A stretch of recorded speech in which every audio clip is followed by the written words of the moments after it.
All right, everybody, welcome aboard. My name is Doobyis. This is a show called Fly in Formation. It's an interview series where I talk with different artists across Canada every week, different hip hop artists. It's a spin off from my mix show. If you're looking to kind of learn more about the scene up here, the hip hop scene specifically, tap in for After the Smoke is Clear. I do weekly mixes, hour worth of new independent Canadian hip hop every week. And I try not to play anything twice. So it's always brand new. Do my best to stay up to date on new releases. And yeah, play what I like the most. I do it independently. So it really does just come down to playing the music that I personally want to present to people. And I've been having a lot of fun doing that, as well as a lot of fun doing these interviews. Today, I've got a return guest. Ray the Nihilist is here to talk with me. Welcome aboard, man. How you doing? Good, brother. How are you? Dude, I'm doing well. You have been busy this year, hey? You just like every time I look at socials, there's a new footage from some new show you've been out doing in the past couple of weeks here. You got that award a little while ago. I don't know, man. Where should we start? You got a new album that dropped kind of the end of August. Yeah, Um, dude. yeah, yeah. Yeah, Is dude. it? It's been excessively busy for me, and it's funny in the way that when we started this year, I was like, oh, because I do like two tours a year, and like the whole Western Canada runs, and just extensive. Like we don't take breaks when we tour or anything like that. So I'm like, I'm gonna kind of take 1 year and like I'm gonna stretch out this tour and do like shows sporadically as they come, like just stretch them out throughout the year. Yeah. And we ended up busier that route anyways. And it's funny because I'm like, oh, I'm gonna take the summer and just hang out with my kids. And yeah, no, like we've been just all across Western Canada. We worked on the project that you mentioned, the Blackfoot Boy EP. Um, all over the place, man. I've been very fortunate this year for sure. Hell yeah, dude. Well, and since Blackfoot Boy, you've actually dropped like another single. Scattered just came out, I want to say, what, 2 weeks ago, something like that, just pretty recently here, anyways. So are you still gearing up for another project, or what's on the horizon? Yeah, dude, we did Scattered, and it was actually like a bonus track off the physical one. And we're like, man, we got to Oh, keep the okay. momentum rolling. So we put that one out as its kind of own single. And then yeah, we're gearing up right now. We're doing a couple singles. We're in the process of writing another project right now, and then actually I'm working on two different projects right now. So one's like a kind of standard hip hop thing that we did, and it's I wouldn't say it's Blackfoot Boy 2. I'm not too sure about that yet. How I want to do that kind of thing. Part of me wants to leave that as its own sort of thing. It's good once and kind of have that be it. But Right. we're also working on sort of something that's a little bit different direction for myself. So yeah, I got Nice, man. lots on the go still. Other direction as far as like different genre of music, or Uh, what type of different direction are you taking it?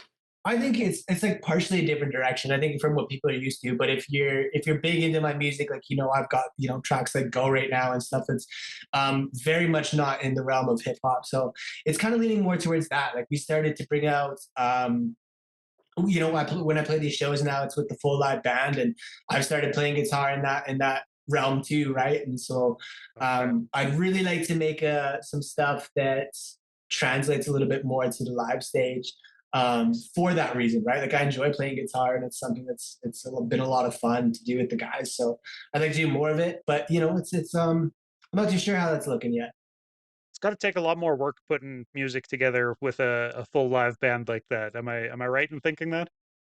Yeah, to an extent, like it's different. A lot of these, Matt and Liam, they're extremely talented musicians themselves. So it's a lot of fun for us to sort of take this track and then translate it over into that live band aspect. And we're still playing to the rap tracks themselves, right? We just stem out everything. We take out all the drums, all the bass. But we've just recently added Forrest Eagle Speaker, who's with the North Sound. He's a phenomenally talented musician himself, and he'll be doing guitar too. So, but it's been different Nice. for sure. Again, figuring out what works and what doesn't. But I come from bands. I come from metal music, so it's been like fun, almost returning into that sort of realm. Nice, man. So, I guess for people who maybe missed the summer drop there, Blackfoot Boy, do you want to just kind of give an overview of what people could expect to find if they tap in on that album? Yeah, man. That was a project that was just a long time in the works, and probably a good 5 years. Some of those tracks that I had on the go, and there's something for everyone on that one. I think there's tracks where I did a lot of self-reflection and talked about my grief and things that I had gone through and whatnot in that time span. And then there's the classic bangers, songs like Midas Touch and a few different other ones. And we got like Starlight on there is a really standout track for me. It's just on the Starlight tours, which I think we spoke on the last interview when I was slowly working on that track. Um, Really good song, rotation, kind of the auto tune thing. I wanted to make it like as what's the word? Every song feels a little bit different, but the project still remains cohesive as a work, right? So Sure. Yeah, yeah. I think you did that, man. I really liked the EP. I thought it was cool to see you working with some of the bigger names like Dreezus. Had you worked with Dreezus before? No, Jesus and I had linked up. Honestly, I forget kind of how it came about. And originally, Dreezus was supposed to be on Starlight, was what we had chatted about. Okay. And we linked up through Instagram kind of deal. And he was a super, super cool dude in the way that he just wanted to support what I had going on and what I was building. And so it kind of came down to it where we decided that Starlight wasn't the right song. And I was down in Vancouver just visiting, and we ended up stopping by the studio. I'm not sure if you've heard of Talon from out in Vancouver. Him and I did a little brief, quick session, like just to, we were there, we were around his studio, we were chatting it up, and maybe he actually helped write the hook on that one. And I went home, I took that back with me, and he ended up, passing on the song, and I'm like, man, Dreezus would sound really good on this. So that got sent out to Drees, and it even that took a really long time to get everything. Everything was kind of like at the right time in a sense, right? So Yeah, takes a while to get all the pieces in place, and especially sending files back and forth, make sure that everybody's happy with everything before it's time to actually release it to the world. Hey, the other track on there that had a feature that had an artist I've been keeping an eye on is Matt Mac, the rotation track on there. How can you talk about how that one came together? yeah, same kind of deal. Like Mac and I had ended up playing a show in Regina. I want to say about a year ago now, and it was one of those things where I'm like, oh, it's like a little kid when you're like, I'm gonna meet this person, this is gonna happen, we're gonna do this and yada. But I kind of went out with the goal of like, hey, I'm a super good artist in my opinion. So is he. It'd be really, really cool to do this track together. And just a super down to earth kid. And we linked up at the show and obviously played the show together. But that one too, it took its time, right? And it was like we sat down together, we chatted at both shows, the Regina show and the Saskatoon show. And I think kind of just created somewhat of a personal connection and just chatting together and He's sent them based out out of this track. Winnipeg, right? Yeah, yeah, yeah. Yeah. Sent him out the track, and it took like 6 months, I think. And my wife and I were sitting in our car, we were smoking weed one night, and like all of a sudden ended up with this text in my phone, and it was him. And he said, "Hey, bro, check this out." And even at that point, it was a demo, so it took like another 6 months of like waiting for the stems to get back, and like I a lot of those songs that I had made for Blackfoot Boy were my new process, like working with an engineer because for a long time I self-engineered all my stuff, right? Okay. And Yeah. it was a different process this time where I was creating these demos and sort of rehearsing them and then bringing them into the studio and putting all of that into someone else's hands. So it was different for sure. Weird. So, had you ever worked in a studio setting like that, like with an engineer, or was that kind of new territory? No, I have. I have. I think for a long time I got caught in I don't want to call it naivety, but just the standard, like every artist wants to be as hands-on with their work as possible. And I think with this project, with the features that were on it and just how much it meant to me, it felt fair to take that in somewhere else. And it's like in my my producer and I, we've had like a really big talk about this where it's like you're good at what you do, but you've gotten that just about as good as it's going to get without having that outside ear. And it just like it for me, the how the project came out, just like really speaks to how important it is to, like, you know, have that outside ear and have someone else's hands on board. As long as you trust that person, like, there needs to be somewhat of a foundation there. And Matt was a really good fit for that. Nice. So, did you know him prior, or what kind of goes in like, or had you been recording other songs with him, or what goes into building trust with an engineer like that, from the jump to get to a point where, you can trust them artistically? Yeah. For Saskatoon, Matt's like a really, I would say, pretty prominent engineer. He's ran Rainy Day Recording Co. for quite a while now. So I've had a few people that I know of who have gone in to work with him. And he's also, we've never knew of each other, but I think we sort of crossed paths in that way, where he's been nominated and won Sask Music Awards and different things like that. And so for me, it was like, okay, do the research as you can, like, about what he's about and what he does. But also, I think it's for just about anything, right? You go to a barber or a tattoo artist or whatever, like, you have to put that trust in their hands. And if you don't, that's how you're gonna fuck yourself in the long run, Yeah. right? Because it's like, if you trust someone for what they do and they do a good job, then just let them do their thing. And that was another thing that really worked with him and I in the workflow. One of the biggest compliments I've gotten on the project is, like, you can hear the cohesiveness between myself and the engineer and how it all came together. And it's true. We had a really, like, I think we did the first track I did with him was Lose My Grip with Natasha Fisher and Travis Thompson. And from there, it was just like good flow, good chemistry already. And so by the time we went back in to finally we recorded Blackfoot Boy over the course of a week. And by the time we went back in to do that, it was just good. And the mixing sessions were good, right? Because I do have that experience self-engineering for myself. So Right. I know what I Developed want. a ear at least to a level. Exactly. Yeah. Yeah, and it's like he said, he's like, usually when I'm doing these songs as an engineer, it's my job, as an engineer and a producer, it's my job to comb through the bullshit and take out what doesn't need to be there. He's like, but working with Ray, there was no bullshit there, because these songs had been so working for so long, right? Where I had already done that myself. And it was just about coming together and making something that sounded good. Nice. So a lot of guys tell me, there's plenty of home studios across the country where people are making their music out of, and a lot of guys kind of prefer that to some level, just because it takes the limitations of finances and paying to be there by the hour kind of off their shoulders, and lets them work at 2 in the morning if that's when they want to work, or drop a project and pick it back up for another 45 minutes here and there. Um, how did you handle that going into studio? Like, were you making sure you were really practiced before you went in with the material? Oh yeah. Yeah.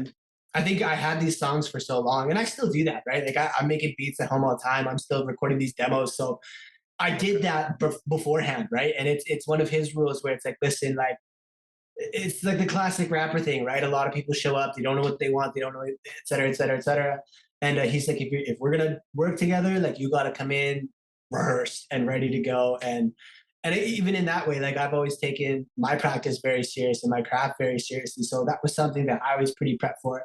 It didn't really feel different for me. I'm the kind of person where, like, when I work in the studio, um, I prefer having a schedule now. I used to stay up until 4or 5 in the morning making tracks and doing stuff. But I'm a dad of 3 kids and a family man at the same time. So learning to juggle that stuff, right? Like, I find when I give myself this consistent schedule, it's like, okay, we're gonna meet at 9 or 10 or whenever we decide, and we let it flow. Of course, we don't Talking about limit. morning sessions, 9 in the Oh morning yeah, session. Okay, yeah, all yeah. right, yeah, I love it, man. It's okay, it's.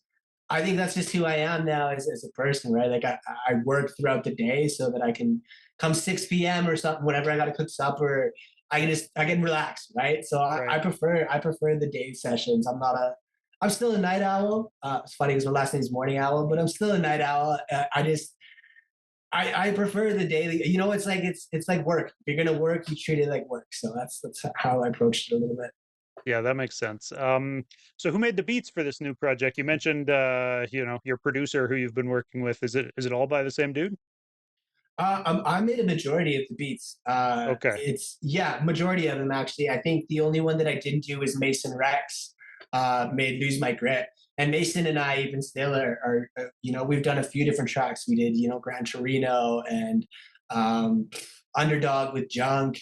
Like there's so many tracks that me and him did, and even with that one, it was like, okay, I'm gonna make this beat. I'll send you the stems. You can fuck with it and do what you want because I trust you wholeheartedly. And everything else was, yeah, it was me sitting down in front of the laptop. Like I don't put it out enough, but I'd like to think that I've really honed my skills for a while in terms of beat making. So yeah, it was in terms of producer. Matt did a lot of arranging. I guess it's like in our genre, you'd call an engineer, but for both of us, we're still hands on and different things like that, where he's technically a producer. Sure. Yeah, that makes sense. Yeah, Yeah, I remember you do a lot of your own production, but you just mentioned that, yeah, your producer had been working with you, and I kind of thought like, oh, okay, maybe he's switched it up here, but no, that makes sense. Um, how about so this isn't very impactful, but why I've noticed, it's definitely a trend. Drop the vowels out of a title or out of people's rap name or out of song titles or whatever. What's the thinking behind spelling Blackfoot Boy with no vowels in there? Was it to make it more Googleable or like what's the I think it was just to stand out a little bit. I don't think it okay? was. I think it was just to stylize it, right? Like even with my stage name, it's stylized that way. And there was a few songs like prior where I was somewhat taking that moniker on of Blackfoot Boy, and then when I got it tattooed on my throat in that style, I'm like, you know what? Let's just do it like that. Let's stylize it a little different. Let's make it something cool. And Yeah. yeah, I don't know. I don't think it would have had the same like look if it wasn't that spelling. Yeah, yeah, it would be twice as long, I guess, with the vowels in there for sure. Well, Yeah, and I guess you dropped the C as well. Yeah.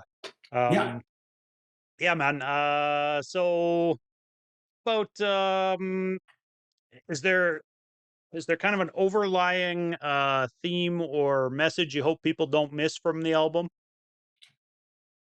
I think for me, I'm at a point where my music resonates with people for different things and their own experiences, which is cool. Like I like to leave it in that way because you never know what that song is going to mean to someone at the end of the day, or what kind of meaning that it's going to take on in that way for them. Yeah, However, for me, like circling back to this project being a work for so long that I was working on, there was a lot of growth through that period. There was a lot of me coming back to my culture and sort of finding who I am, I think, in that way and accepting that. So it's like it sounds super corny, but in a way for me, that project's a lot about being as unapologetically Indigenous as possible, right? Because I sure. grew up not knowing that side of who I was, and obviously, pretty white passing to some people. So it's like it's that way of being like, no, this is who I am. You're not going to take that away from me in a sense. And it's again, there's going to be different meaning for everyone else, but I think it's really, yeah, it's taking back my culture, and it's just about finding myself in the process of all the time that it took to make that project. Yeah, nice, man. I think memorializing the reconnection with your culture, that's a powerful thing and something that'll resonate with a lot of different people out there who are, going through those same steps and same I guess trials that you've had throughout life that'll relate a lot to the message from, just empowering yourself that way, right? Yeah, dude, Um, it's like that's a huge struggle for I know a lot of people who grew up separated for whatever reason, and there's so many different reasons, right? There's a lot of people whose parents, such as myself, who were part of the '60s scoop and were sort of taken away from that kind of thing. So it was very empowering for me. But the biggest thing that I've heard from it too is like someone at one point was like, "Man, you make me not afraid to be Indigenous." Because nice. I'm in those same shoes. And I'm like, man, that's such a great thing to hear because I think as long as you're approaching that culture with respect and you can obviously trace the bloodline back for sure too, right? Like there's a lot of pretendian shit going on, but I think Sure. if that's who you are, it's like who is anyone to stop you, and sort of being able to give that power is a really really big thing. Yeah, hell yeah, man. I guess I think maybe we kind of touched on this last time I talked to you, but I think that this whole indigenous hip hop movement is just it's really got a lot of momentum, right? Like the support that I see artists getting from the First Nations community across the country and beyond is it's amazing, really. In just watching people uplift each other that way, I think, and as well like work together too, right? There's a Yeah. lot of collaborating going on between different artists who are all pushing the same weight up the same hill. You know, everybody's building the same momentum for the same movement, and I really think that that's beautiful. Did you did you find it easy to become a part of that movement, or was it? Uh, yeah, I don't know. Was it tough to get in with everybody? I think you're right too, right? Like it's been such a growing and bubbling thing for so long. I think in the past like 5 years, we've really gotten our sort of platform in that way. Whereas Indigenous people are realizing what we have, and I've been saying for a while now that it's good because we're seeing a lot of the same things that, and I think I said this last time, that we were seeing in the 80s and the 90s with Black culture, but it's Right. now Indigenous. It's with Indigenous people, right? So it's for us, it's a form of storytelling, and it's a form of extending on, being able to pass down our knowledge and ourselves and our culture, and channel it in good ways. And I think as Indigenous people, with the great thing is that we have this like clean slate, I guess you could call it, where Yeah. there hasn't been any types of movements like this. So for me, it was I would say it was somewhat of a challenge, just because again, for my own imposter syndrome of being like, do I belong in this scene, in this movement, in this of Indigenous artists?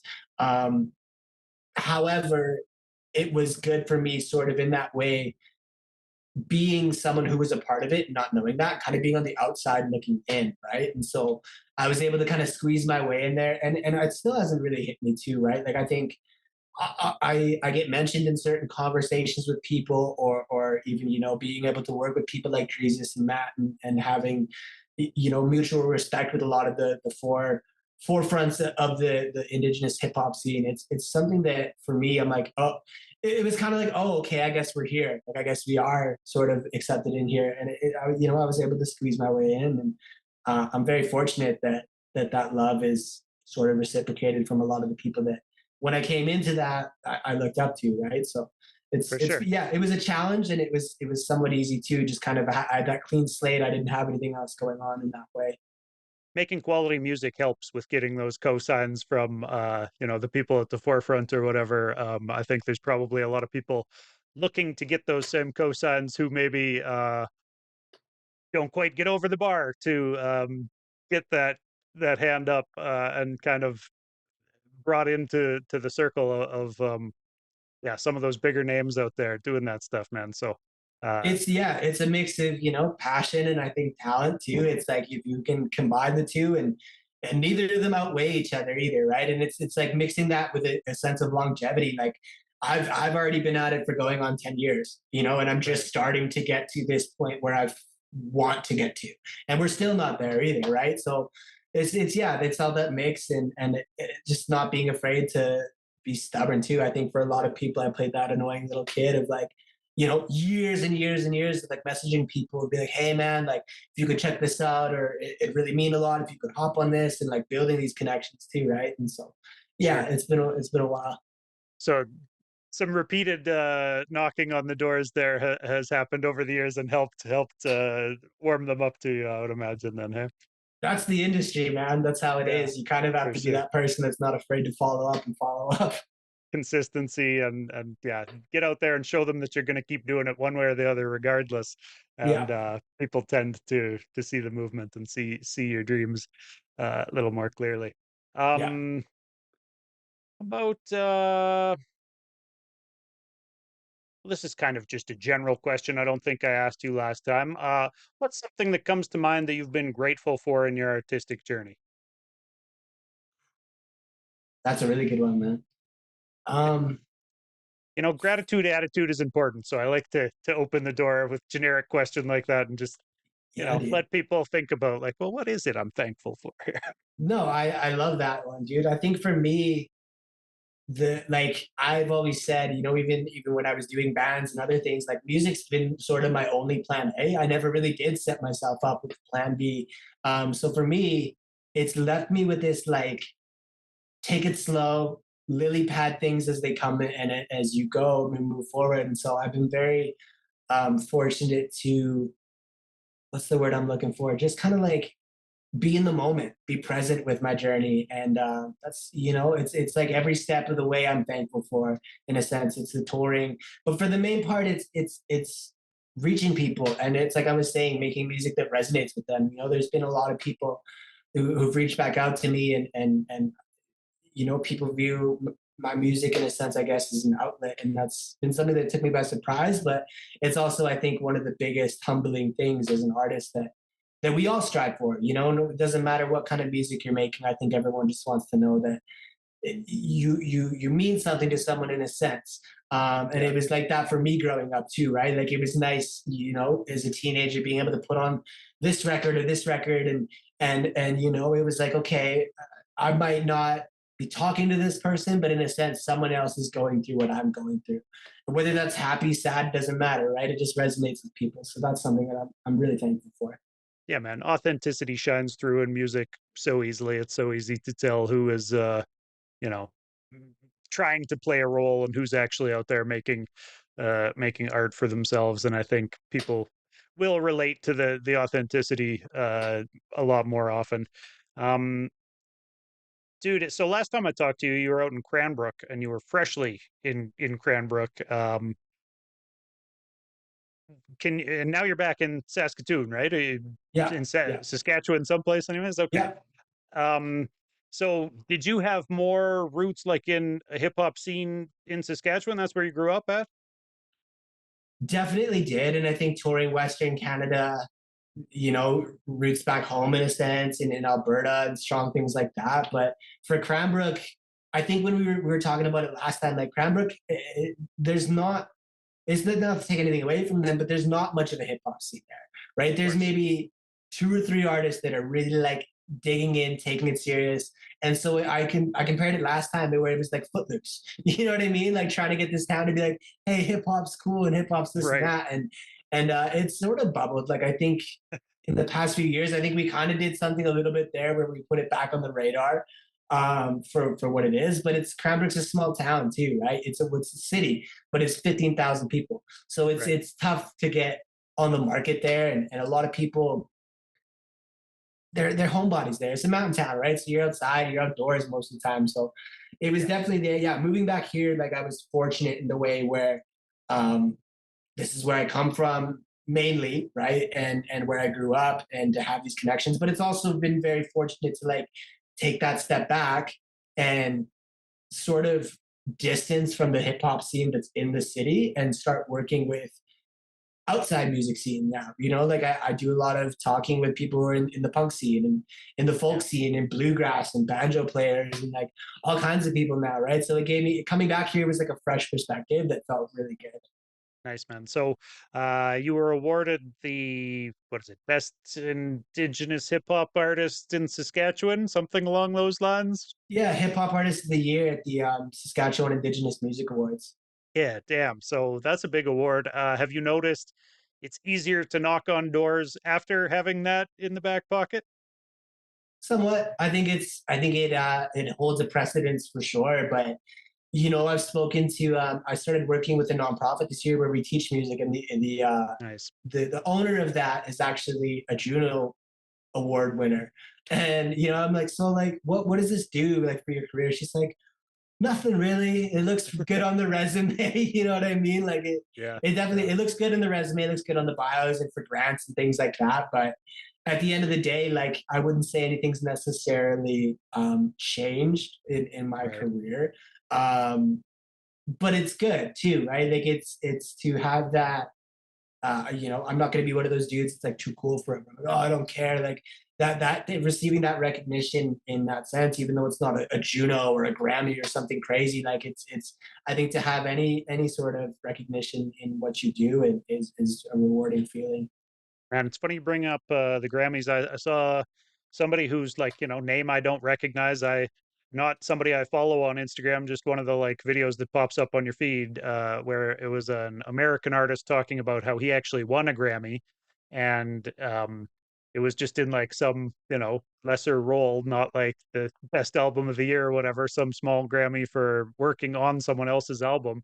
And he Yeah, was kind of talking about how like all the people around him just assume that like once you get a Grammy, like you're set for life, you're good, and the opportunities are just going to come knocking. And he kind of was posting about how just like, nope, this is the same grind where I'm pushing my indie music out of my apartment, hoping that I can pay the light bill again this month. Like, um, Exactly, dude. And it's the same thing with like the Junos, right? Like they have that whole separate award show for smaller artists and people who have just worked on the albums and did this and that. And it's like, again, it looks good on the resume, I guess. And it's like, but what does it really do for someone? So it's like, but I've always had that mindset too, right? I've had a few nominations where I got to the point where I'm like, oh, like, what is it really going to change?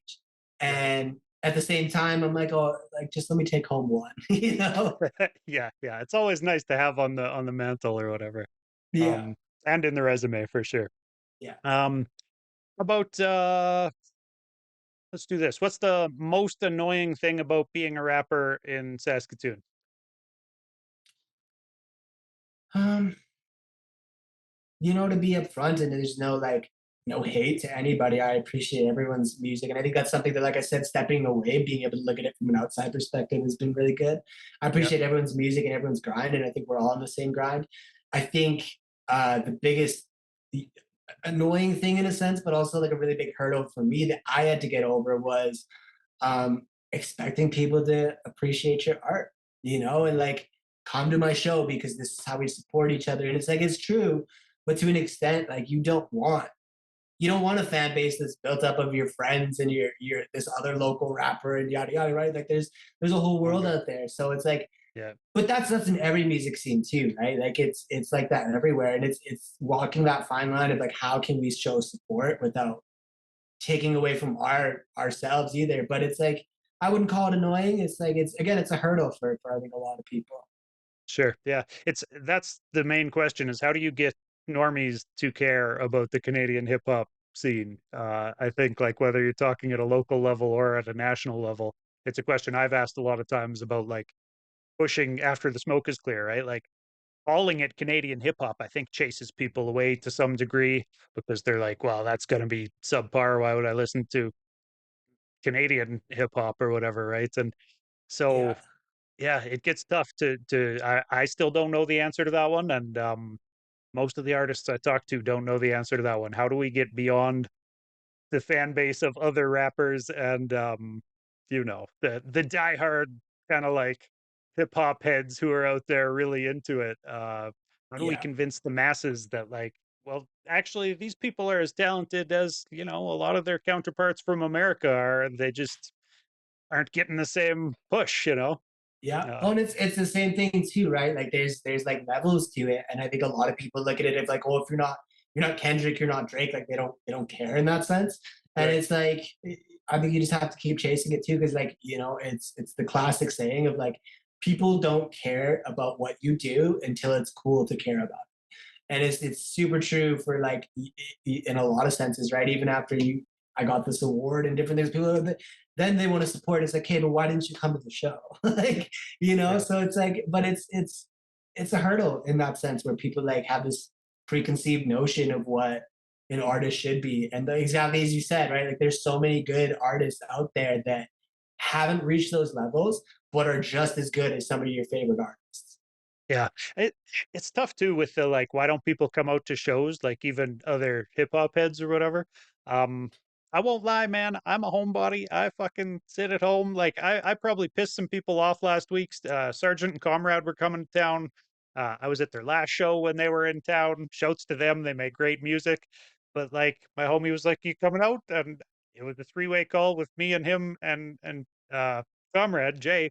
And I was just like, nah, I don't think I'm gonna make it, guys. Like all the love and support, but like I haven't been in a bar since the last time I came out to your guys' show, if I'm being honest. And that was 6, 8 months ago. I don't know. So like it takes a lot to get me out of the door, but I still feel like I'm supporting with the internet push and like trying to get people's music into more ears.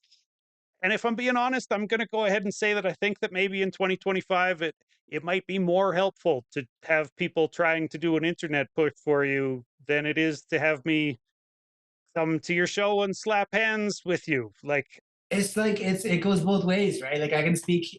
We've had this conversation this year because we played some shows where there's 60, 80 people, some shows where there's like 500 people at this festival, some shows where there's like 5 people in the crowd. And that's just how it goes for one as an artist, right? Like every big artist and small artist and every artist goes through that kind of thing.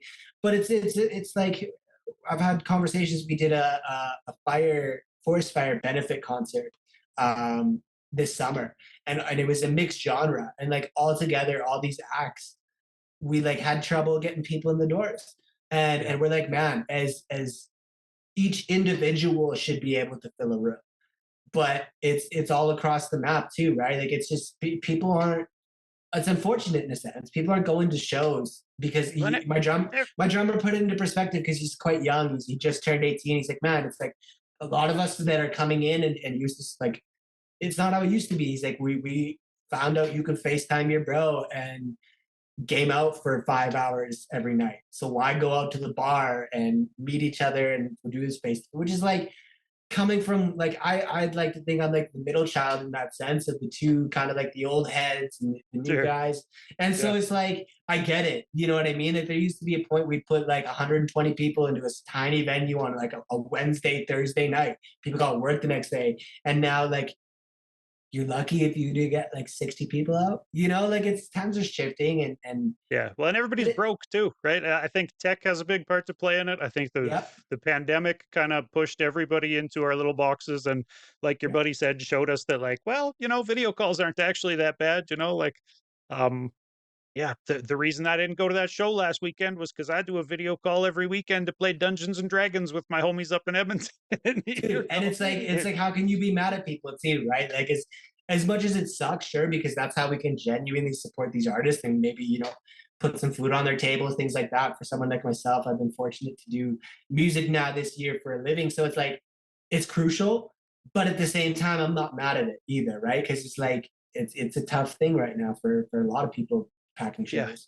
Yeah, and of course, I still love live music. I do love to go out and take it in, but the money isn't always there. I think that was something I saw in a meme recently too. Is that just like a lot of the time, your flaky friend who you think is canceling because they're a flake. They're just broke. They don't want to come out, and we're not supposed to say that we're broke, but society has told us that that's something to be ashamed of. So people don't Yeah, say it, but yeah, they might just flake out and not come out to the bar because you can't go to the bar without spending $100, like, you yeah, know? dude. And I'm So, not mad at it either, right? It's like I was saying to reiterate what I was saying before. It's like I love that my friends support, and I'm very fortunate to have a lot of really supportive friends in that way.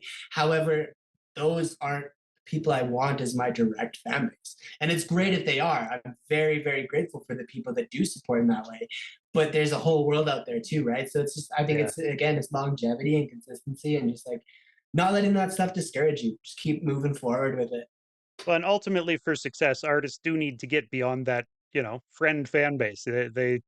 All the advice tells you don't count on your friends to be your fan base because, yeah, that's not going to work. That's only going to get you so far. Let's change gears here, though, man. There's something currently that's been in the news for the last couple weeks where hip hop fell off the Billboard charts, and I've seen a lot of discussion about that. I wanted to get your take on what you think of that situation. Does that matter at all? Or is that a good thing or a bad thing for hip hop, I guess? I don't think so because I think for one, I think they got back on. There was another song that was just put on, and I think there's constant shifts, right? Like growing up for me, rock music was the big thing, and like there was the emo phase of like the 2000s, and now it's back again with certain artists, and it's always like a constant thing. I think if you Yeah, can, as like as an artist, I don't find it good for me to stay in one lane, right? Like, and I never have. So it's about shifting with those times and like being able to make music that's still very authentic to yourself, but changing it to what's relevant at the same time. It's our job as artists, right? Is constantly reinventing the wheel, like so to speak. So it's like I don't view it as a hindrance for myself, but I can also see why people who are indebted to hip hop. There's dudes that this is their entire life, and for a long time, I was one of those dudes too, right? And and I still am in a sense. Like I owe a lot of what I have to hip hop, and, yeah, and and so I can see why people are like, oh no, what are we gonna do? But it's also like times change, things always circle back, and people always find ways to reinvent it. So I don't think it'll be anything that affects anyone's career drastically, you know? Yeah, I would agree with that, man. I don't think anybody, especially the independent Canadian hip hop scene, has anything to worry about from that. I think, if anything, it kind of marks an era where like artists are connecting with more niche audiences, more so than finding that the only success is by connecting with everyone at the same time in a mass market Yeah. audience, kind of. I Well, think a you lot of see people it. are tapping in smaller, smaller audiences than that and smaller fan bases. Yeah, dude. And it's been something that I've seen a lot of hip hop artists too, like coming to that self-evaluation and being like, okay, like how cool is it for me to rap about how good I am at rapping? Like, you know what I mean? Like how long can I Yeah, do this? And I think there's a lot of us that in a sense, because we wanted to be, I can't speak for anyone else, but I've seen a lot of artists make projects this year where it's like completely different. It's sing song, it's indie, it's this, it's that. And they're kind of like speaking on it where they're like, oh, this is something that I appreciated for a long time. You guys just didn't know that. Right. So it's like, I think a lot of people are, it's not that like hip hop's not great to make, but it's like, how long can I rap for? How long can I sure. really, I can mix those pieces in, but at the end of the day, I think we should all want to be artists that develop our craft and keep moving and finding new things and pulling from all areas. It's such a strength to be able to do that. Yeah, man. I was reading like a comment thread on Threads earlier today. Somebody had said that it's tougher to be a good rapper than it is to be a good musician who plays an instrument. And so there were all sorts of people arguing below it. And I kind of thought to myself, I don't think I left a comment on it, but I thought like it might be easier to be like a person who can rap, but to be a good rapper, I think is pretty tough, you've Yeah. actually got to have like a message, like you were just saying. How long can you rap about how good you are at rapping? Was what made me think of that. And like, I think a lot of guys are out there without really applying like the artistic side to being a rapper, and so they're rapping, they're definitely rapping, but like it might not be the most artistic output. And yeah, they might not be applying themselves fully to what you could do with rap, necessarily, I think. But since you play instruments, let me put that question to you: was it easier to learn instruments or easier to learn how to MC? I was fortunate where learning how to rap and MC came later, right? Like I was the kid that like I'd freestyle at parties, but like never took it super serious. So when I finally started writing, I was like, oh, okay. Like it clicked really fast, but at the same time, like I don't know, I was also really big into to instruments for a long time. So like what I was about to say with what you were saying is like, why don't you be both? Like, why Yeah, is that a bad thing? Like right. it's art and it's music, and we should be able to find these strong suits that we all hold and have and utilize them. But in terms of like which one was easier, I hate to say it, but it was like rapping for me kind of came a little natural. And Yeah, the instruments, like going back to guitar and adding that in and translating my songs is a lot more difficult for sure. sure. um so this is a little bit more of a hard-hitting pointed question here for you, but I saw someone else say this on online today. They said Canadian hip hop has a white supremacy problem in a comment section, and I thought to myself, does it? There's a lot of big name white rappers who get a lot of shine out of Canada, and they tend to have audiences made up of mostly white guys, I feel like.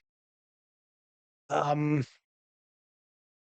but there's a lot of other people who aren't white guys who are finding a lot of success in Canadian hip hop.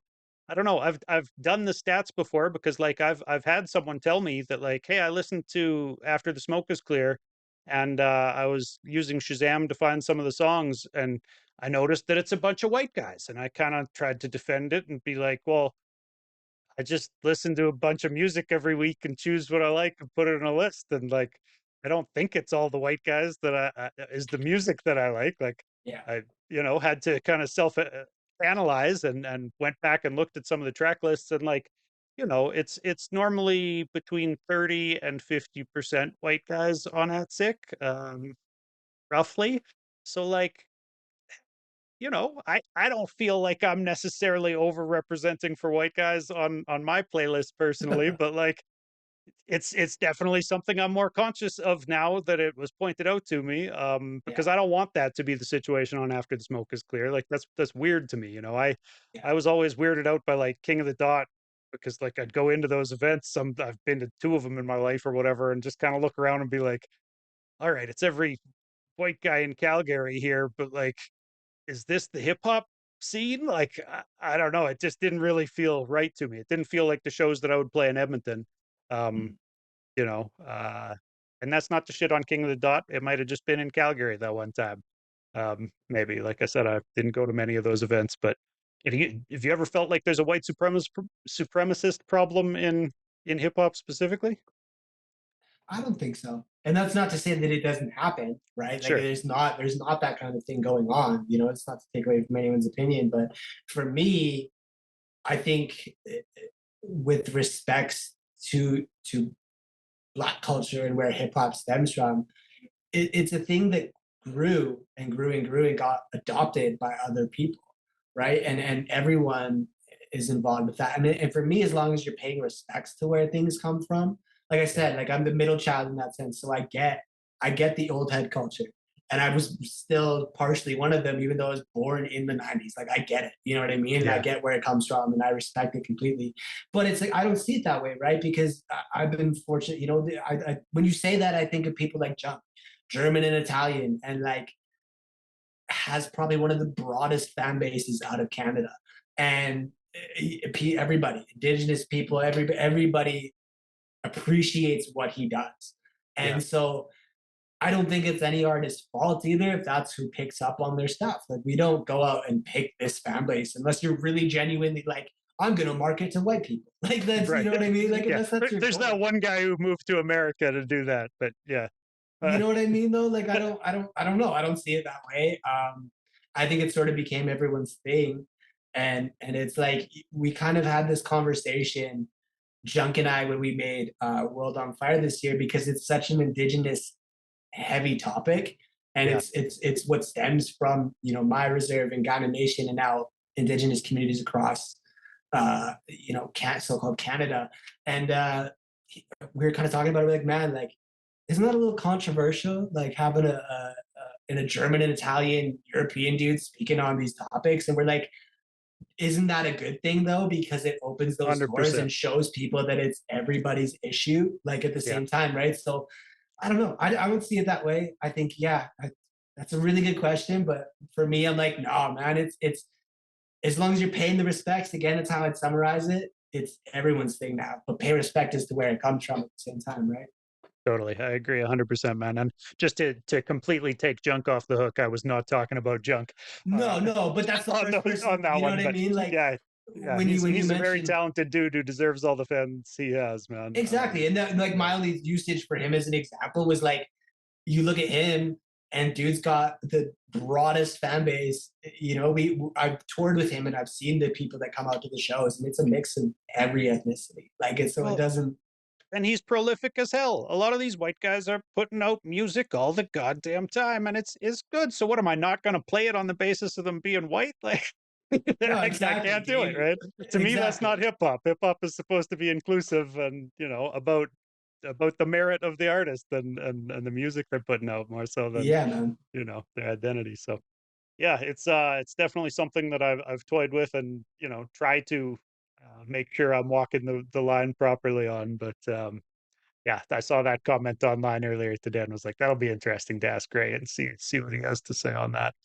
Um, all right, man. So let's do a couple of these how important questions. I put you through this segment of the show last time, I think, so I'll try to ask you new ones. I don't want to retread here too much, but hopefully I can remember what I didn't ask you last time. How about Honestly, even if you did, the answer is probably going to be different in a sense, anyways. that's true too. Yeah, sometimes I have asked recurring guests the same questions and got different answers. So let's start with this though. How important is stage banter or storytelling between songs, like while you're doing a live show?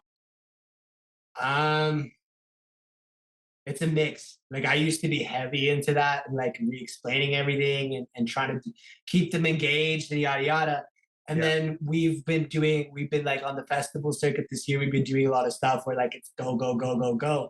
So in the sense for me, like banter is not as important, but it matters also how that's done, right? I think it needs to come from an authentic place. Like for me, I always joke with everyone. I'm like, I pick on the crowd. I bug them. You know what I mean? Like I'm the kind of person that's like, you didn't come to a concert to stick on the back of the wall. Like I'll bug people. I make it yeah, fun in that way and try and get them engaged. But at the same time, like I try and stick those like the speeches or the things in little pockets now. We maybe do 3 breaks in between songs tops. We'll do the introductions. We'll do something before Starlight because a lot of people don't know what that's about. And now, like the third break might just be me picking up my guitar, like or trying to do different things. But for me, like it was something that was pointed out to me this year, where it's like if you have this energy going in your show, it's important to keep it because you can lose people sure. really quickly. So Yeah, we've dialed down the banter a little bit and we've put it into its pockets. And but I don't think it necessarily makes a show. Like something that my producer, who's also my bassist, was really big on. He's like, man, one of the best, some of the best shows that you go to are the ones where you feel like you want more. So if you have a half-hour set, go with 20 and leave them wanting more. So that's been a right. little trick that we've done this year. Yeah, that's good advice. Keep it short if the audience doesn't know who you are, especially like if they're not there specifically to see you. That's advice I've heard before is to, definitely just do 3, 4 songs tops and kind of get off of there. If you're doing an opening act for somebody and most of the crowd doesn't actually know who you are, you want to hit them quick, leave them wanting more, hopefully, and Less is more, brother. yeah, yeah, hell yeah. I think it also matters a lot for like what type of show you're doing, whether you want to stand there and banter, like you were saying with festivals, people want to Exactly. dance, they want to keep the energy up, they want to It really stay. does depend. Yeah, like we did a couple summits that were from like different sync agents and music agents that were there specifically for that. So that was the goal, was to like impress these industry type folks. So then of course you're gonna pick your 3 best songs that summarize who you are as an artist, and you're Yeah, gonna try and get your message out. But then when for we do sure. something like a festival now, we're like, okay, keep it going and like leave them wanting more. So yeah, it Yeah, really it pick and choose, I guess. for sure. How important is finding the right venue to perform at? Heavily, heavily. Um, Not just for yourself. Like it's really important, I think, and it's been something that's really stands out when a venue genuinely cares about the music that they bring in. That Yeah, speaks a lot. You can tell who's in it. And that doesn't mean that they need to be rolling out the red carpet for every single artist that comes through, etc. But you can tell who cares about art that they bring in. And but like pushing that to the side as an artist, for the experience of the people that you're bringing out is really big. Like I would never want anyone to leave a Ray show and be like, man, that was sick. All the music was really good, yada yada, but the venue sucked. Like I want every part of the experience to be. I want them to leave being like, oh, the whole thing was great. The whole experience was great. The venue was sweet, yada yada yada. And it goes both ways too. As an artist, extremely important, just because you want to make sure that your art is valued, and that's always reciprocated, right? And so, but the main part is for the listeners' experience, and what they're going to take away from your show is huge. yeah. How about this, man? How important is an MC's ability to sing? I don't think it's necessarily like important. There's a lot of really really good rappers and artists out there that like they can get you going just off verses and etc. Yeah, But I wouldn't undermine the fact, like one of the biggest things that when I first started making music that someone pointed out, they're like, oh dude, you can rap and sing your own hooks. And that's not something that is like really, really heard of. And so it stands out in a way, but I wouldn't say it's important. It's like, there's always ways around it. And then I think there's phenomenal artists that just rap or just sing. So it's like it goes both ways. 100%, man. About how important is taking time to intake media, whether it's, TV or books or other music?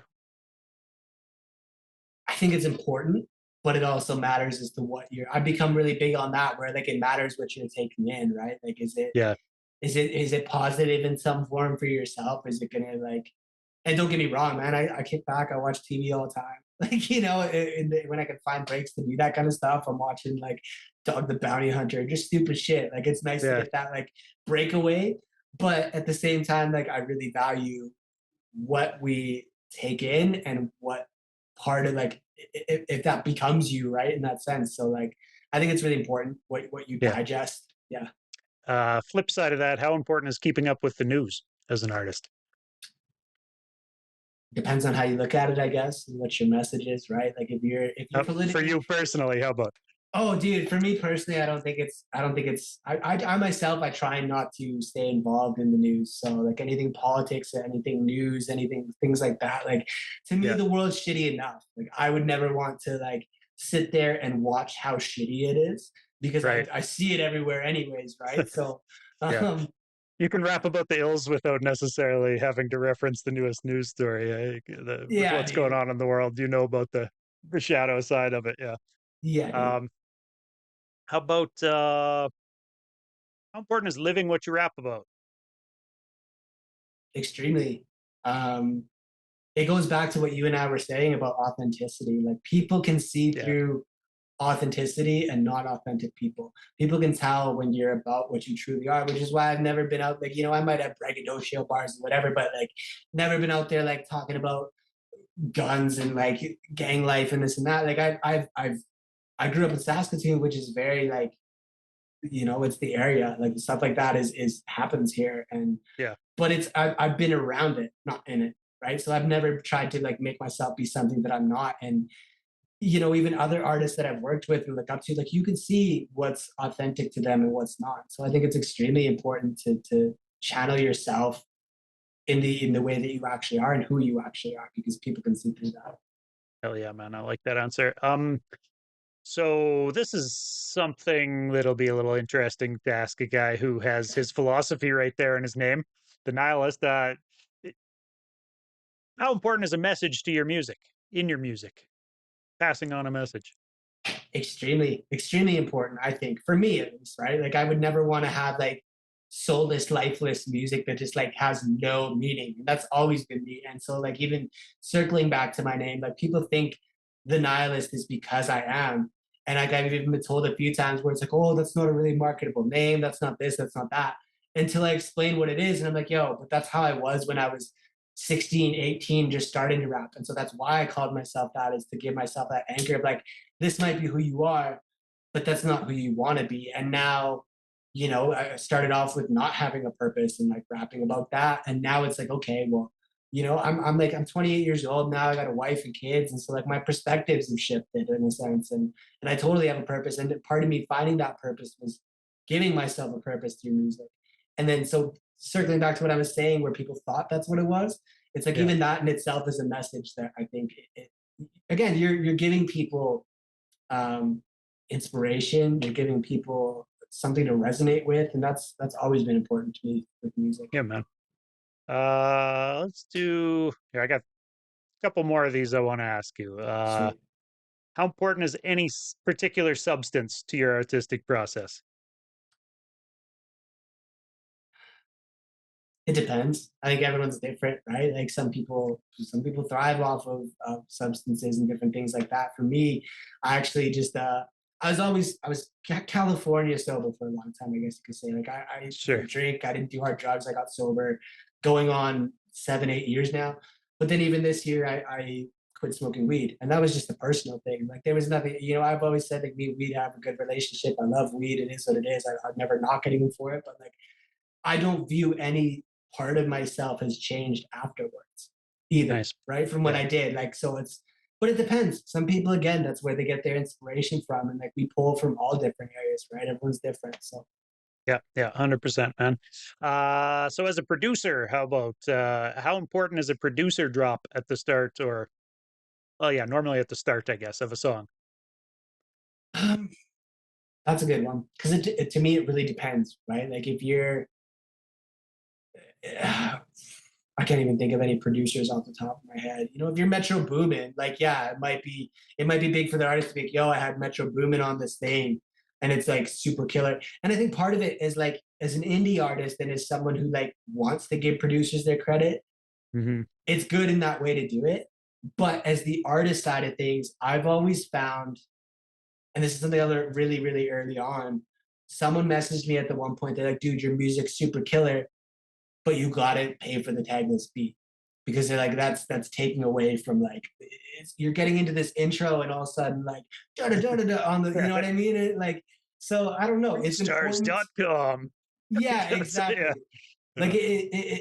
it goes. I keep saying that, but it goes both ways, right? Like as a Yeah. producer, I think it's important to get and give the credit where it's due. As an artist, I think it can show things where like you're not working with Metro Boomin. Like it might not, you know what I mean? Like if you have this really big artist, sure, or this really big producer, put their beat tag on there because it really means something. But there's other ways to give those producers credits, and it depends too, right? Like some producers prefer it that way, so it's really about giving them the credit where they want it and how they want it. And Right. Yeah. Some I've learned, producers are happy to stay kind of backstage and not have their name become known or whatever necessarily. yeah, dude. Like there's a lot of them that are like, I've done what I wanted to do. I'm not trying to grow it in that way. I don't care. I do what I do, and I'm happy with it, right? So it's like it really depends. Yeah. I've been shocked, I will say, over the years at how many people who like from outside of hip hop just say things like, "Oh, I love 50 Cent because his beats are so good." And it's like, you realize he doesn't make the beats though, right? Like Yeah, there's so many people who don't put that together, that like the rappers aren't also the people who make the beats. So maybe in that way a producer tag might clue somebody in, but they're probably not paying enough attention if if that's the case and they actually yeah. need that explainer. Um how about here, one more of these. Let me choose a good one. Um well, hey, you just mentioned your wife. How important is having or finding the right romantic partner for an artist? Super important, I think. You know, my wife has been um it sounds like so generic to say, but she's been my rock where like she was a supporter of me before we even got together. And so when like and the artist spouses would get it if they're watching this, where it's like, man, we spend a lot of time touring, we spend a lot of time away from home, Yeah. we spend a lot of time being in the studio. So having someone that like not only supports that is huge, but understands it. And I'm very fortunate for my wife because she's been, you know, she helps me with my music videos, she helps me with photo shoots, like she's like, and that's something that she didn't even do before. It's something that she picked up, wanting to support me through this venture and help me succeed. So I think it's super important, right? Because it's like, and my kids too. Like that's it's they're really supportive in that way. So it's like having that foundation to fall back on that understands what you do is huge. And even Nice. in that personal sense where it's like, man, like, it's such a generic thing for people to be like, oh, like you love what you do, so like you don't work. But my wife knows what I do is like it's all work and I'm working all the time, right? So Yeah.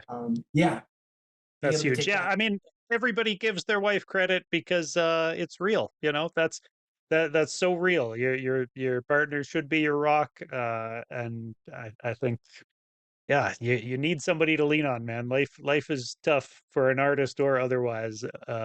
And in so yeah. general. Yeah, shouts to my wife as well. Well, we're giving props where they're due. Um so I guess that's about it, man. It was fun talking with you again. I hope we can continue to, you know, catch up every once in a while you keep dropping new music and stuff. Before I let anybody go, I always ask pretty much the same question. Can you describe your local hip hop scene? I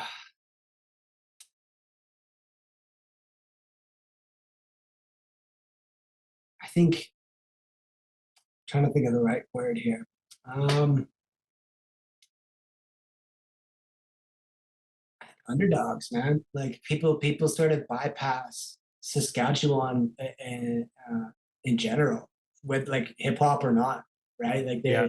it's such a rural area that people like to skip over it when they talk about it. But there's immense talent that comes from this province. So I think you know we're working hard, and people are slowly starting to realize that again. But that's definitely what I'd put Saskatchewan. There's a lot of great artists coming out of here, and yeah.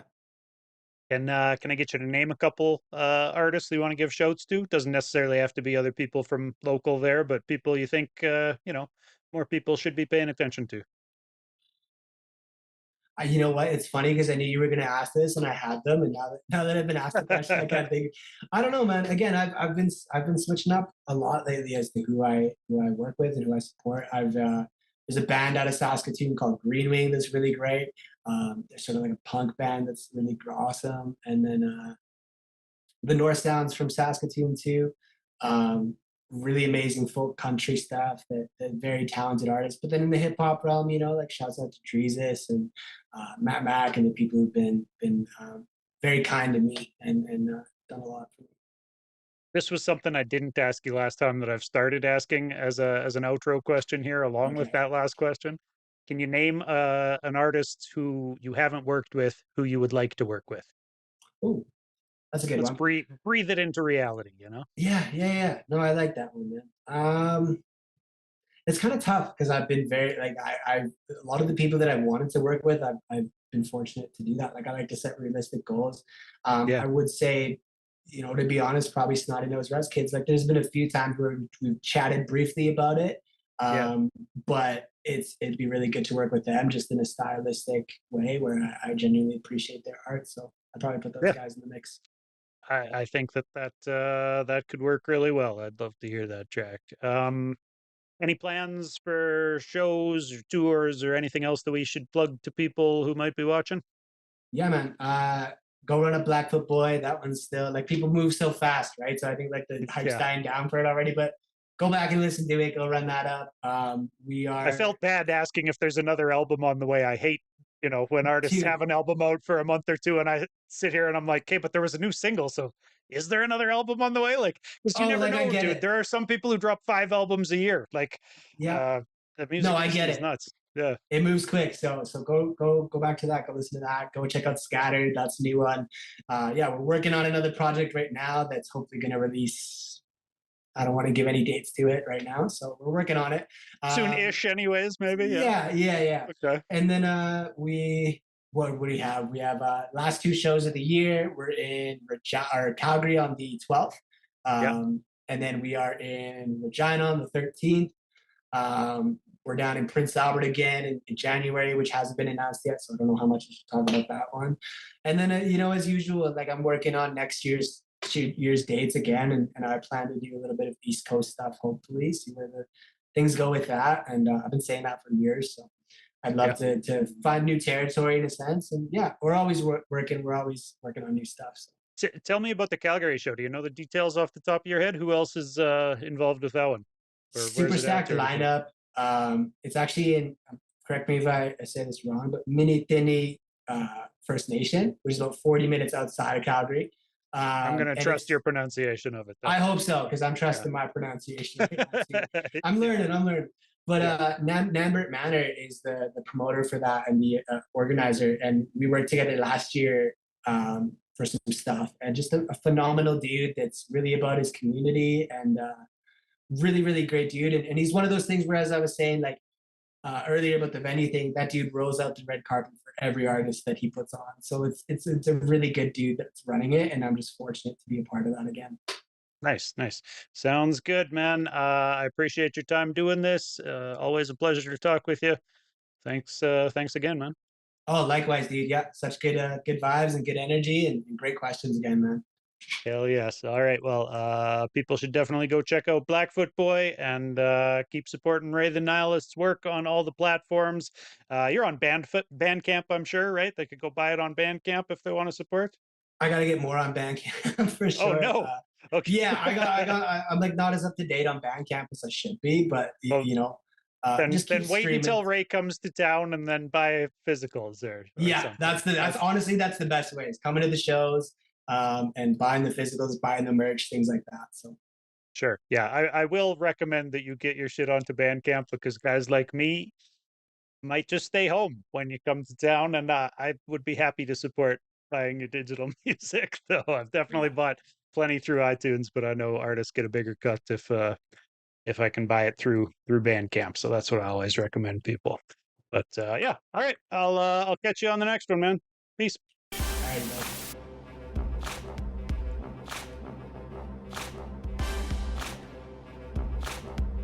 All right, everybody, another episode in the can. You can find everything that I do over at Doobyis.com, including the After the Smoke is Clear mixes, as well as these interviews.